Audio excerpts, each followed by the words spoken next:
I don't worry about AI versus human, but I do worry about AI plus human. One more myth that we could explore. AI will replace human creativity. I love this one. Right now, we are living in a particularly fragile moment of history. It's a very deep moral question. I don't know why, but every time you say collective human stupidity, it makes me feel very at home.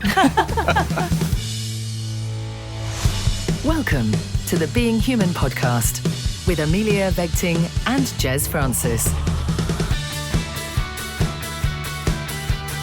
Brought to you by Just Add Water.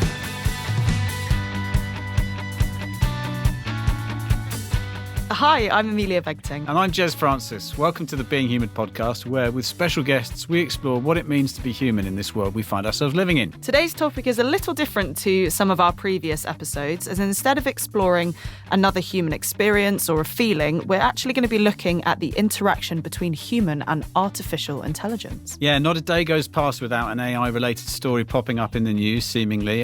So it's a very relevant and current conversation. Yeah, absolutely. And one that's only going to get more and more airtime as technology evolves further. There are lots of articles and stories generally in the news about the sort of threat of AI, but last week on The Guardian online, there was an interesting piece which was a day in the life of AI, which sort of ran through all the touch points at which we interact with AI, every day, whether it's unlocking your phone with facial recognition to turn off your alarm, getting your lunch from a supermarket, security doorbells, any health apps, trackers on your phones, personalised ads. I mean, the list just goes on and on and on. This makes me realise that I just don't understand what AI is and how it's being used today, or indeed how it will evolve. Luckily, it's not just down to you and me, Jez. We've got a brilliant guest joining us to explain all of this and so much more. But I think before we get into that conversation, we should remind ourselves of what being human is all about.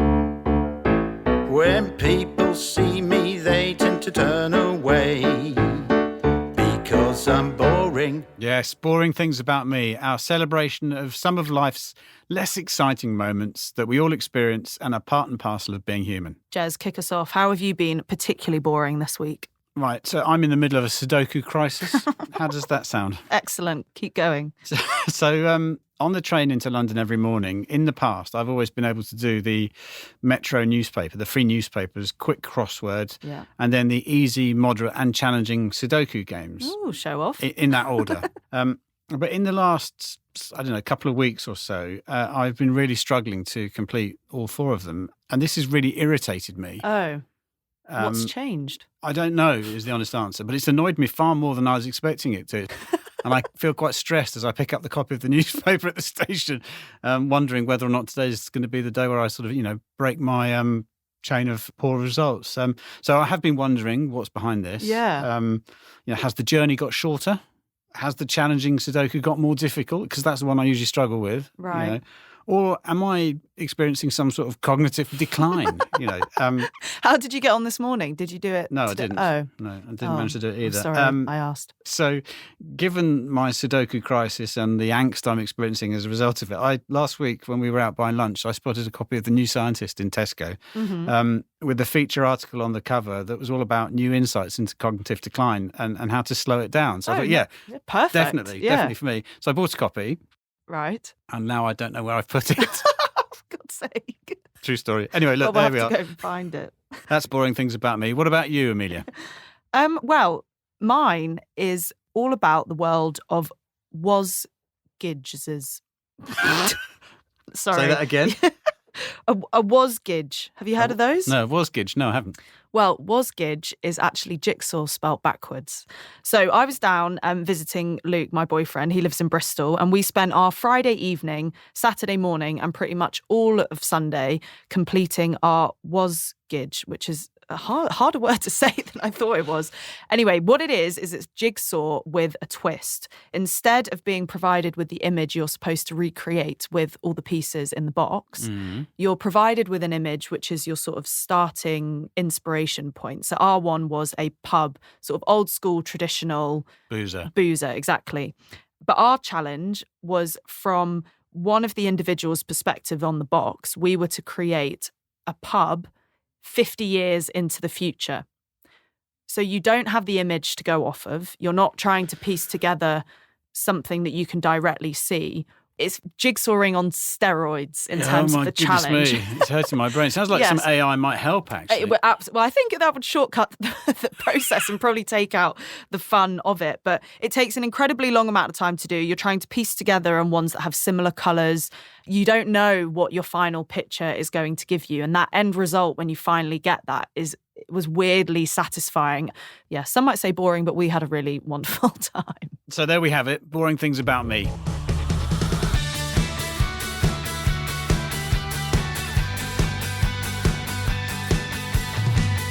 Joining us today, we have got the brilliant Jennifer Zhu Scott, entrepreneur, investor, and technologist specialising in deep tech and artificial intelligence.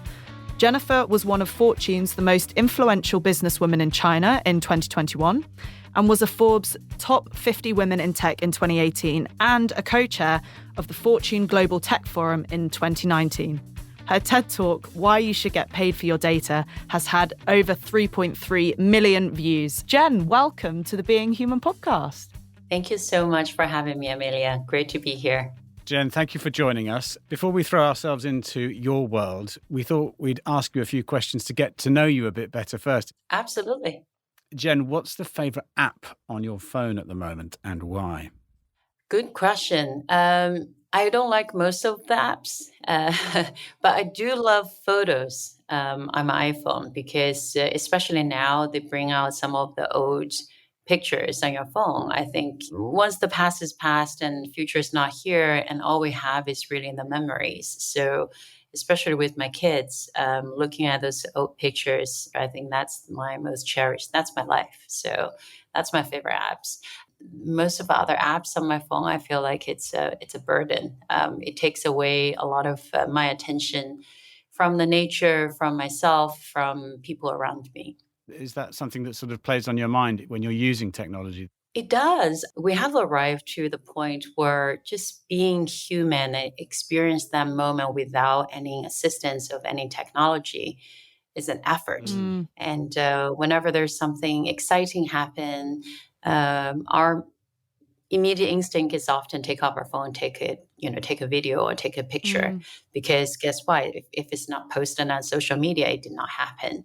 But while we're doing that, we forgot to just register that and to use our natural sensory to register every bit of that experience in that moment.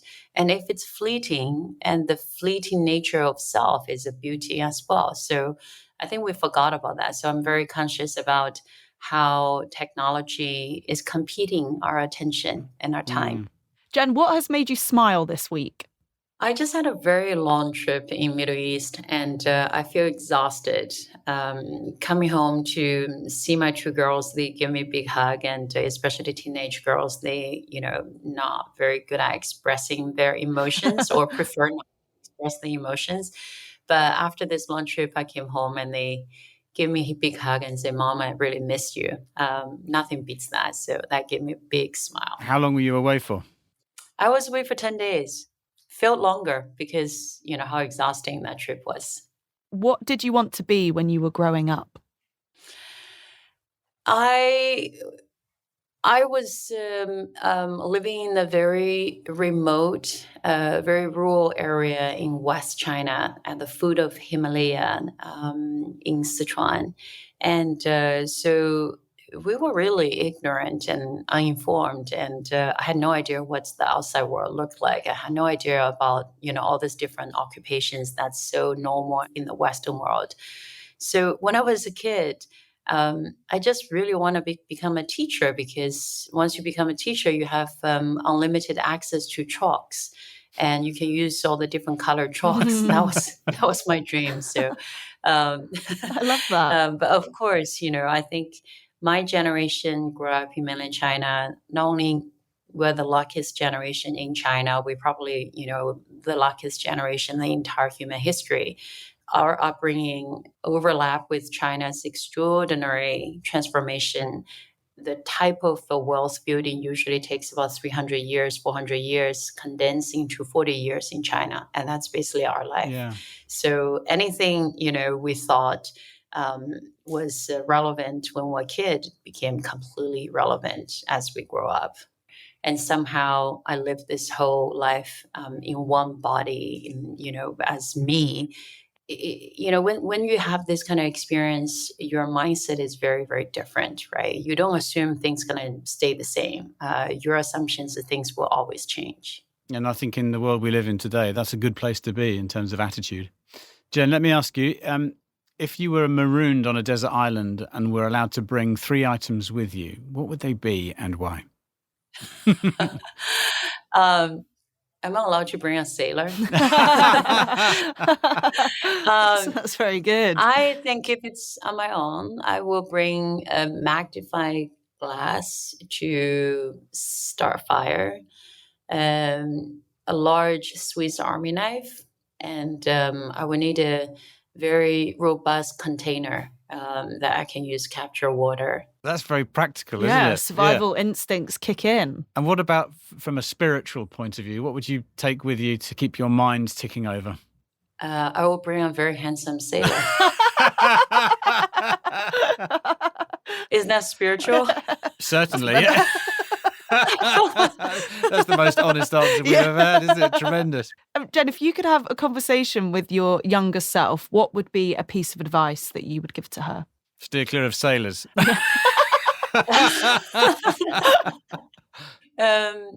Probably just tell myself that I am enough, because from my upbringing and many of my fellow countrymen, from my generation growing up, everywhere we went, we didn't belong. So this kind of very deep-seated insecurity has accompanied most of us. And if you talk to mainland Chinese of my age, the vast majority of us didn't have anything when we grew up, and didn't have the opportunity to expose to what's considered normal in Western society. So we always have this imposter syndrome growing up. So looking back, I would love to tell myself, you're more than enough. That's really nice. And I actually think that message to so many young people now is really important with everything that's going on and all this social comparisons and social media. I think you are enough is a brilliant thing for everybody to hear when they're young and feel it when they're young. Agreed. As well. I think especially I have 2 teenage daughters, and I just think this generation of teenagers and youth who grow up with social media is not easy to be in this generation, because back then we were just surrounded to compare with people surrounding us. Now they've been constantly compared with impossible standards that show on social media. Often those kind of beauty and achievements, etc., is enhanced one way and another. And so I think you're right, Amelia. I think to tell the younger generation that you are enough, just be yourself, is very important.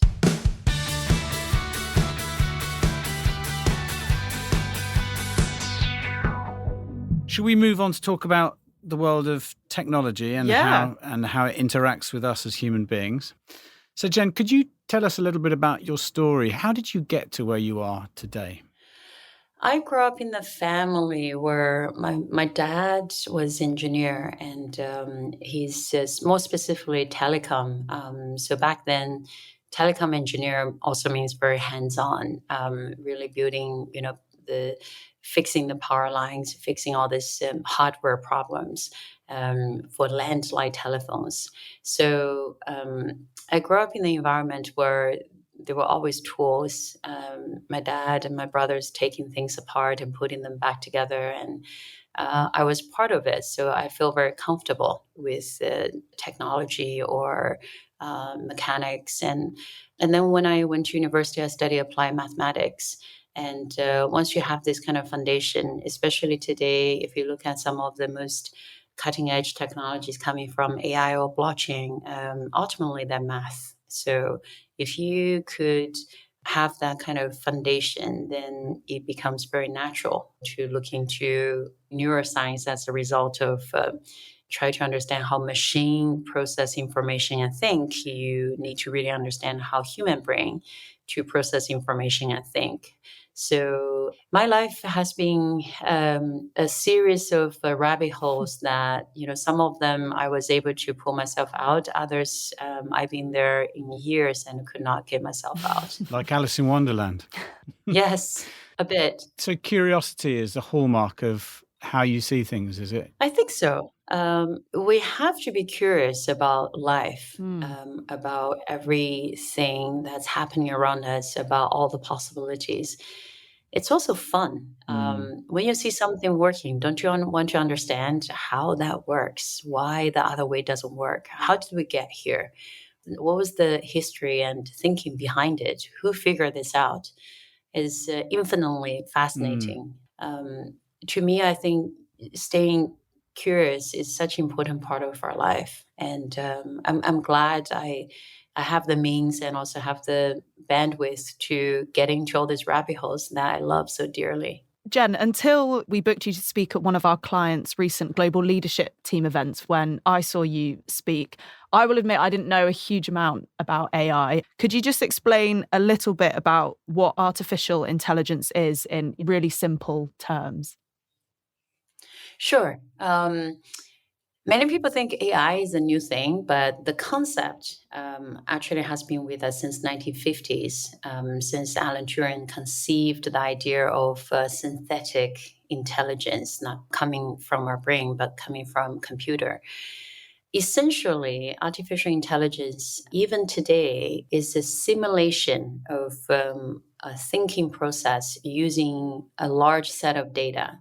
The difference compared to earlier version of artificial intelligence compared to today, Gen AI, is how much the algorithm will be able to make sense of the data available and come up with a solution. Artificial intelligence essentially is to use data and algorithm to produce those results, to enable us as human recognize pattern a little bit better, planning a little bit better, achieve efficiency a lot better. So efficiency and innovation and speed of ideas is at its core.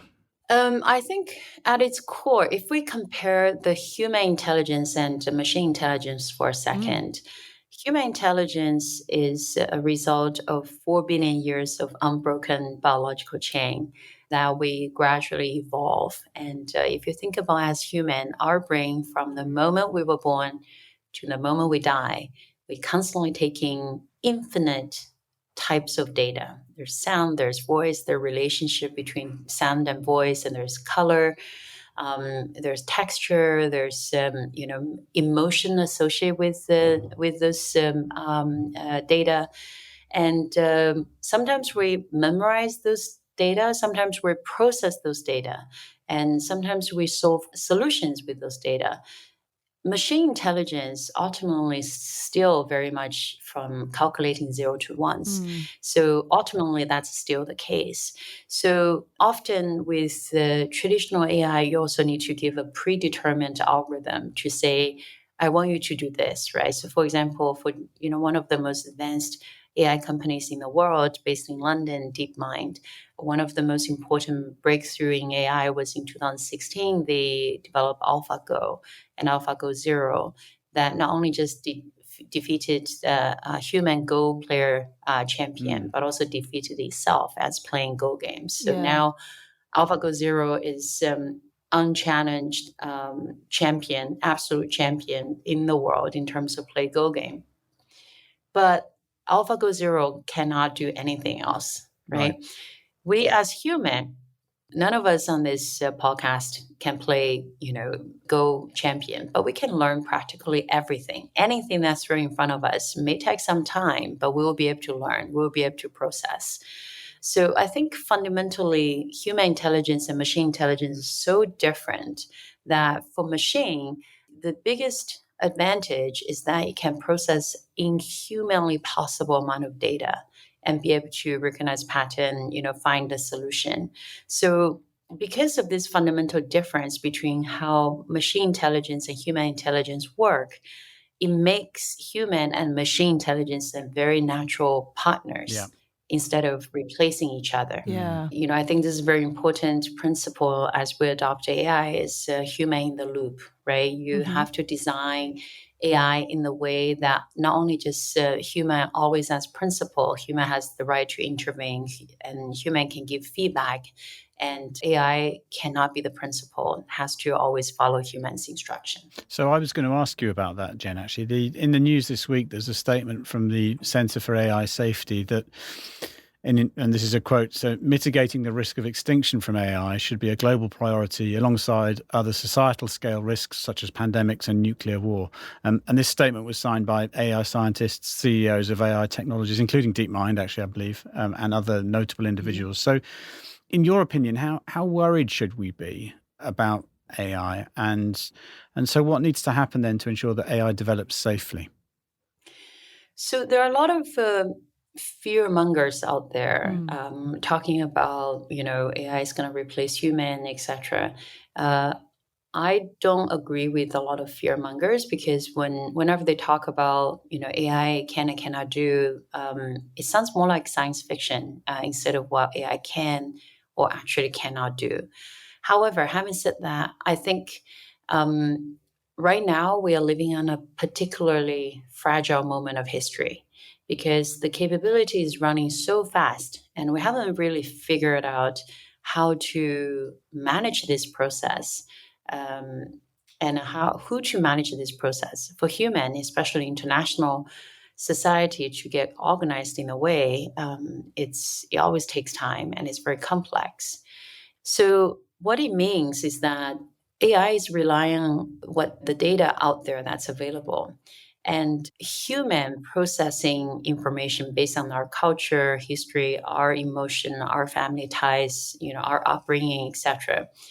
There is an inherent misalignment between AI and human value. And in order to translate human value into AI, it's not that easy because what it means is that we need to translate our human value into logic and then use that logic to input into AI. I don't think we can ever get there because you don't need to understand math, you don't need to understand AI. If I say all your human relations, and now I'm going to translate that into a mathematical formula, you would say it's impossible, right? So human value and AI have inherent misalignment.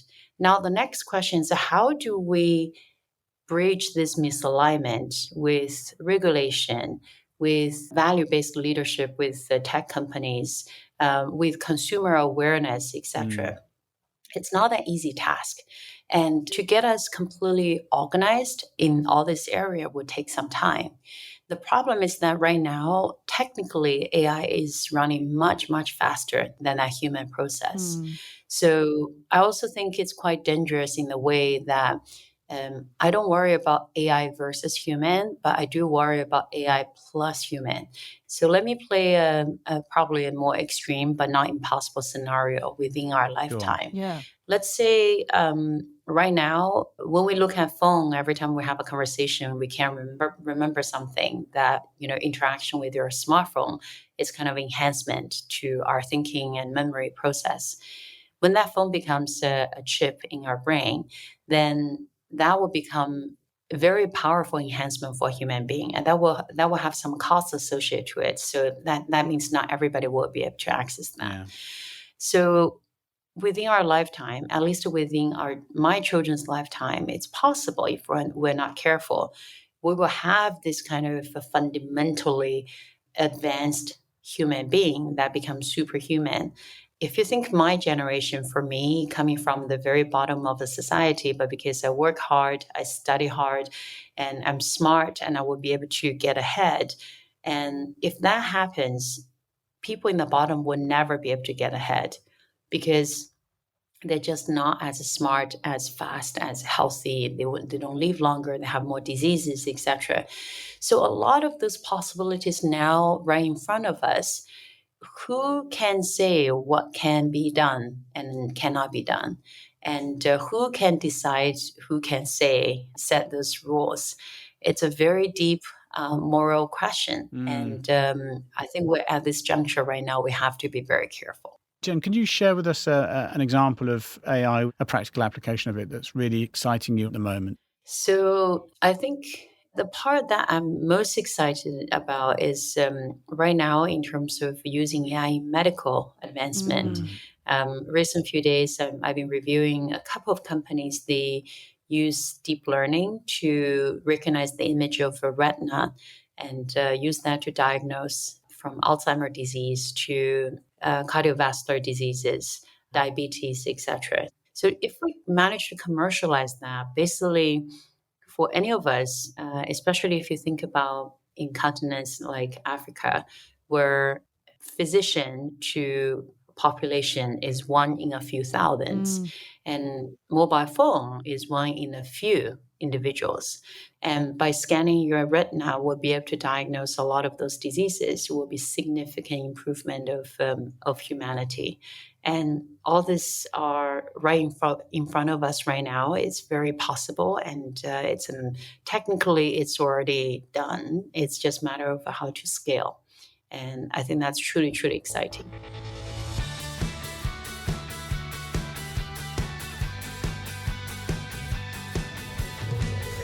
Jen, lots of myths exist about AI. We thought we'd take the opportunity, if you don't mind, to help, either confirm or deny some of these myths.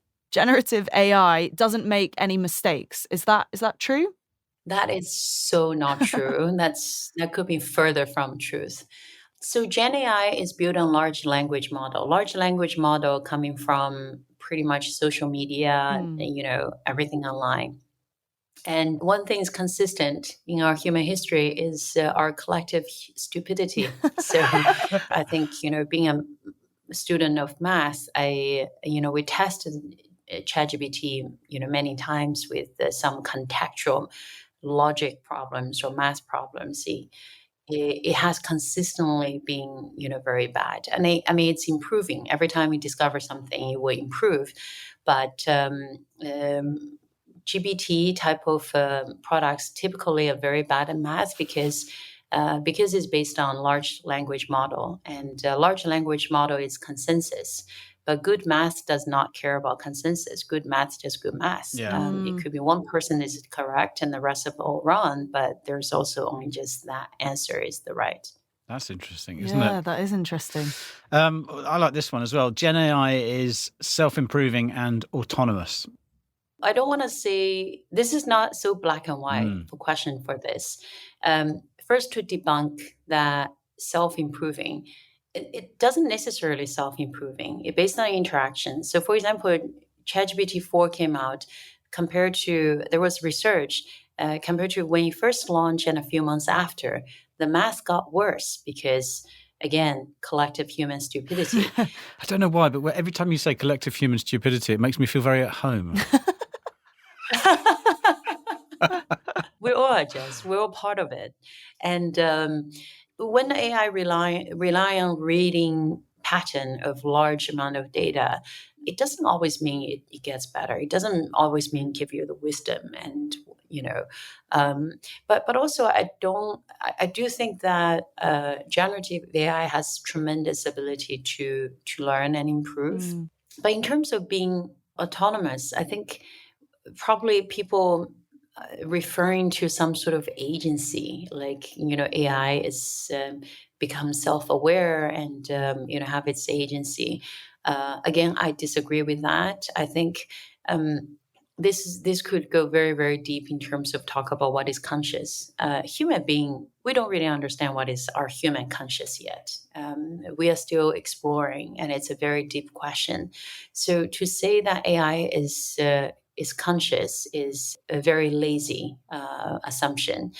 Even when we talk about artificial intelligence, sometimes I feel a little bit misleading because a lot of those AI we interact with, they're not artificial and not intelligent.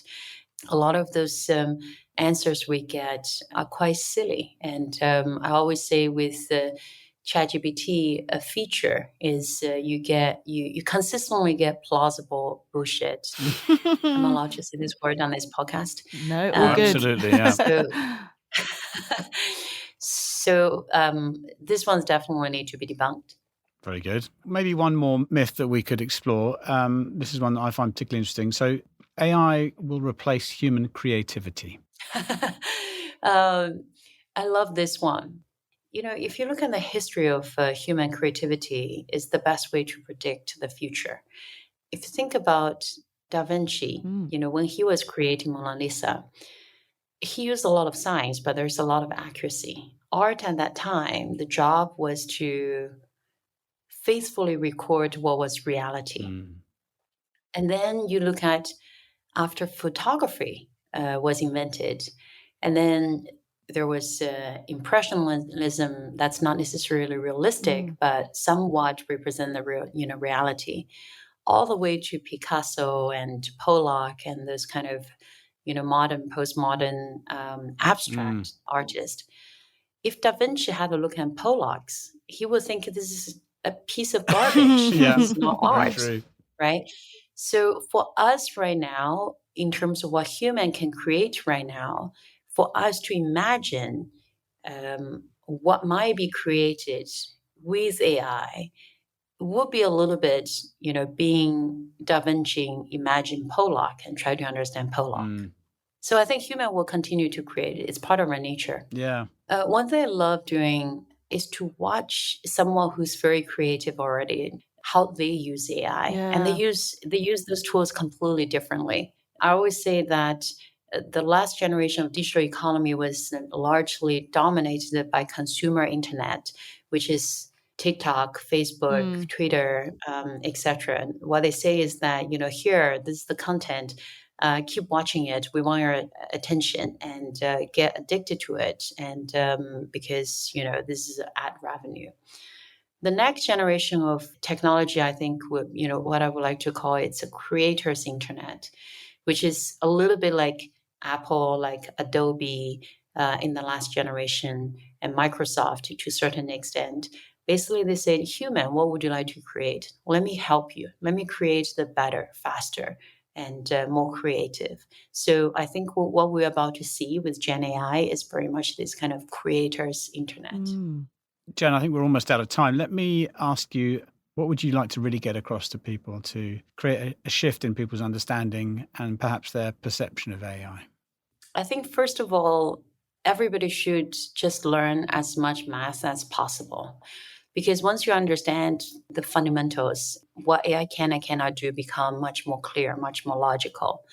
Secondly, for parents, schools, don't stop the younger generation using AI. Let them embrace AI, but with guidance, with safeguards, because it's the reality that generative AI will become very much part of our life. So we need to learn how to use it, but understand how to use it well, use it responsibly. Third, I think, especially now, Gen AI is very much built on the underlying data. I think for people, either you're a company decision maker of a non-tech company, or you as individual or as a parent, be very careful about your data, because the world will be run on this massive engine that is called AI, and the oil that's fueling the engine is really data created by largely individuals like you and me, and by a lot of companies as well. They're not really benefiting from data economy. So protect your data. Don't share unnecessary information. Always choose companies providing tech solutions that care about your privacy, care about your data protection. And for companies that have a lot of data, don't know how to use your data, make sure you have a very clear data strategy that will allow you to protect your proprietary data going forward, instead of giving your data away to some third-party commercial companies to run large models. Wise words indeed. Very, very wise words. Words to live by. Thank you so much for taking the time out of your busy life to join us on the Being Human podcast. It's been absolutely eye-opening. Yes, it has. Thank you so much for joining us.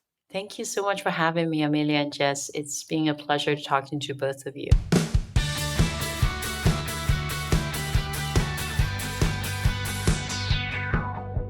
Well, Jen is an extremely impressive individual. I have to say, I loved her attitude that anything is possible, remain curious, learn hard, work hard, and that will lead to you achieving. I think that was really important. That really struck a nerve with me.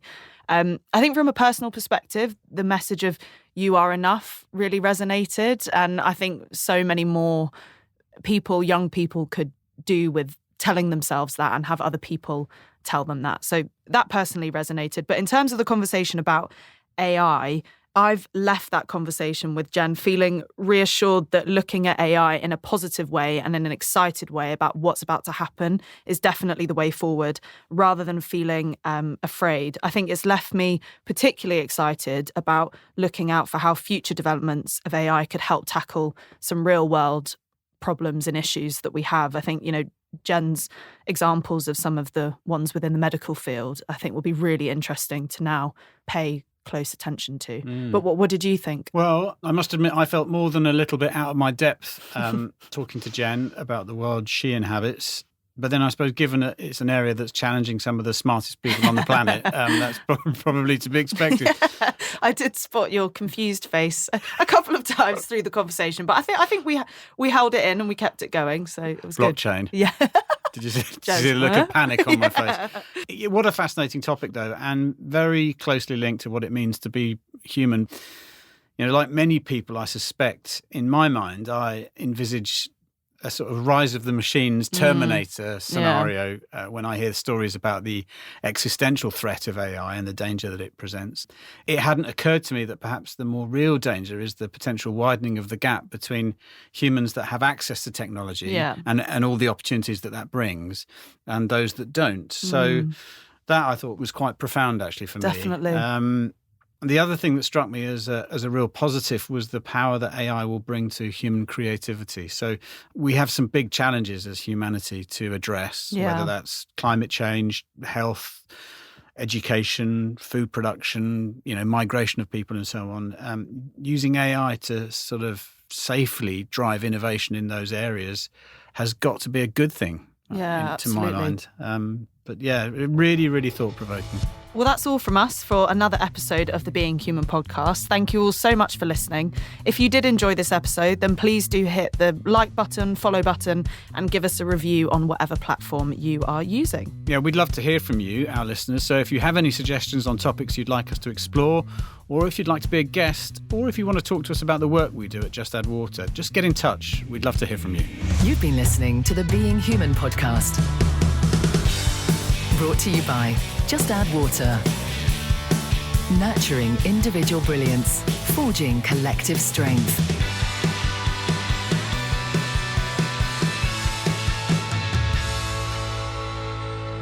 The Fortune Global Tech Forum in 2019 had...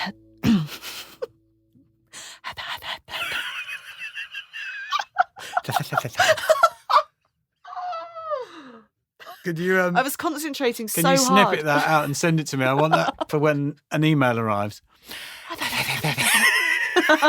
Jennifer was one of Fortune's the most influential. Joining us today, we have got the brilliant Jennifer. I can't do this. I actually can't. I might actually need to go get some fresh air.